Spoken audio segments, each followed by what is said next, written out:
책상머리 앞에 앉아 죽어라 공부만을 하던 선비들. 왕양명도 역시나 마찬가지였다.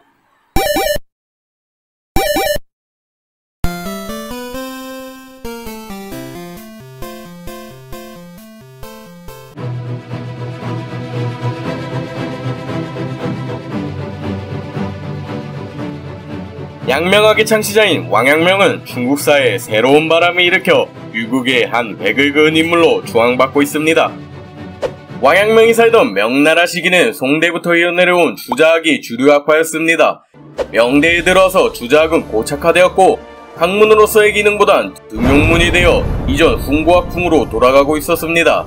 따라서 그에 반하여 나온 신유학이 양명학이었습니다.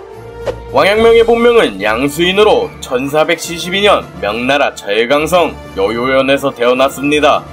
왕양명은 5살 때까지 말을 하지 못하였으나 유년기를 지나면서 그의 총명함이 빛을 보기 시작했고 특히나 사물을 비판적으로 바라보는 시선이 뛰어났다고 합니다. 당시 명나라 사회에선 공부라 함은 과거에 급제하기 위한 수단 중 하나일 뿐이었습니다. 어느 날 양명의 선생이 말하길, 우리가 공부를 하는 것은 과거에 급제하기 위함이고 그것이 으뜸의 일이다.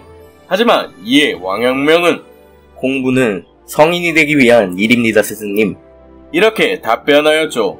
어른이 되어서도 비판적인 시각 때문인지 학문에 대한 의구심이 많았습니다. 그래서 생애 여러 학문들을 두루 익히며 방황하는 시기가 많이 있었죠. 첫 과거 시험에서 낙제한 뒤 주자학에서 말하는 사물에 대한 탐구를 위해 숲에서 대나무를 바라보며 이치를 깨우치기 위해 수련했습니다. 무려 일주일간이나 지속됐죠. 고된 수련 끝에 그는 병을 얻게 되었고 깨달음을 얻지 못한 채 주자의 말에 의구심을 품게 됩니다. 이는 날 양명학이 탄생하게 되는 계기가 되었죠. 이후 마음을 바로잡아 공부에 매진하여 관리가 되긴 하였으나 유학에 대한 의구심은 해결되지 않은 상태였죠. 따라서 관리로 지내는 동안에도 도사를 찾아가 도를 묻기도 하였고 건강상의 이유로 귀향했을 때도 도교와 불교에 대한 연구에 매진하게 됩니다. 오랜 고심 끝에 부모를 그리워하는 것은 자연의 이치지만 귀에 중점을 두었던 도교나 불교의 잘못됨을 느낀 그는 유학에 복귀하기로 결심합니다. 유학의 본래 취지를 깨달은 왕양명은 유학에 대한 탐구심이 들끓기 시작했죠. 이때부터 유학에 대한 지식은 방대해져 갔습니다.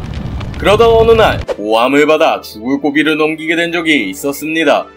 가까스로 살아남아 변방의 오지 지역으로 사실상 유배를 떠나게 됩니다. 하지만 기회는 위기에서 찾아오는 법. 집도 친구도 책도 없는 외진 곳에서 본인만의 사상을 정리하기엔 안성맞춤이었죠. 이곳에서 왕양명은 양명학의 기반을 다질 수 있게 되었습니다. 이후 왕양명의 이름이 널리 퍼져 다시 관리로 임명되게 되었죠. 그렇게 왕양명은 50세까지 관리로서 순탄대로를 걷게 됩니다. 그러나 아버지가 돌아가시고 난 뒤 고향에 내려가 있는 와중에 신하, 왕양명은 간신배이옵니다. 간신배들의 모함을 받아 복직하지 못하게 되었죠. 하지만 이 시기는 오히려 후대에 왕양명의 이름을 드높이게 되는 시기가 됩니다. 그간 바쁜 삶에 치여 못하고 있던 학문에 대한 연구와 제자를 양성할 수 있는 시간이 주어지게 된 것이죠. 이 시기에 왕양명은 양명학을 정립하게 됩니다. 이후 양명학이 받아들여지게 되면서 유국에 새로운 바람이 불게 되었죠. 왕양명은 공자, 맹자, 주자와 같이 유학에서 빼놓을 수 없는 인물 중 한 명입니다. 이러한 업적을 봤을 때 오직 선비로서 공부만 주구장창했을 듯하지만 왕수인은 역대 중국 명장 174인 중 한 명이라는 타이틀도 가지고 있습니다.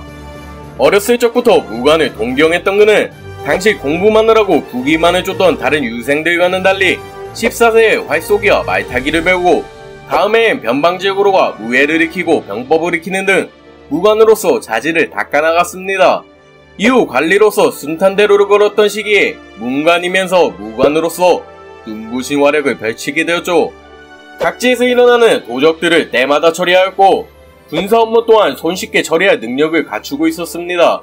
특히나 번항 주신호가 반란을 크게 일으킨 적이 있었는데 당시 명나라는 지방에 번항들을 두고 있는 체제였습니다.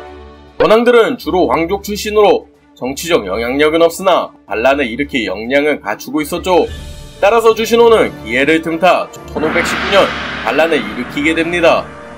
당시 명나라의 왕제 정덕제는 워낙 자유분방하고 여색에 빠져있어 반란의 명분으로 삼기에는 충분했죠. 특히나 아들이 없었기 때문에 황족 출신인 주신호가 황에 오른다고 해서 문제될 일도 없었습니다. 그렇게 10년간의 준비 끝에 반란은 시작되었고, 정덕제는 무관으로서 뛰어난 활약을 펼치고 있던 왕수인에게 먼저 토벌 명령을 내린 뒤 후발대로 본인이 직접 정벌에 나서게 됩니다. 주신호가 모은 명령은 10만이었고 왕수인의 토벌대는 불과 1만 명뿐이었죠. 여기서 왕수인의 기지가 돋보이는 것이 그대로 맞붙으면 뻔히 지는 싸움이기 때문에 우회하여 적의 본거지인 남창을 점령하죠. 뭐야? 남창으로 갔다고? 화들짝 놀란 주신호는 병력을 이끌고 남창으로 회군하죠. 그러나 주신호가 도착했을 때는 이미 남창은 텅텅 빈 상태였습니다. 왜 아무도 없는 것이냐? 이미 왕수인은 주신호의 병력이 빠진 틈을 이용해서 빼앗겼던 지역들을 다시 재점령했던 것이지요. 놈! 왕수인에게 놀아난 주신호는 병력을 나누어 다시금 재탈하려고 했으나 이것은 패착의 원인이 되었습니다. 상대적으로 병력이 적었던 왕수인에게 각계격파를 할 수 있는 기회를 제공하게 된 꼴이었죠.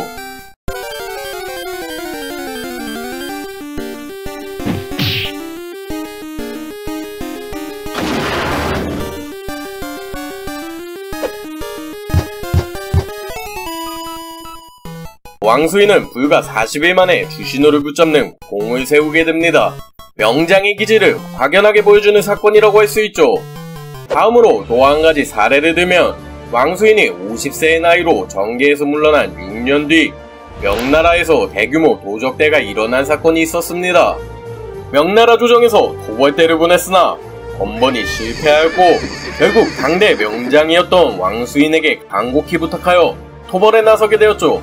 단연간 지속되었던 문제들이 왕수인이 등장함으로써 순식간에 정리가 되기 시작했습니다.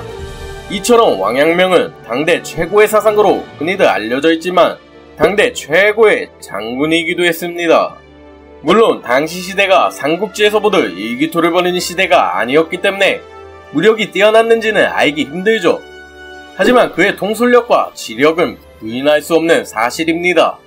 왕수인은 어릴 적 비판의식이 강해 유학을 벌이고 고교에 심취하기도 불교에 귀의하기도 하였지만 결국 대성하여 역사에 한 획을 그은 인물로 남게 되었습니다.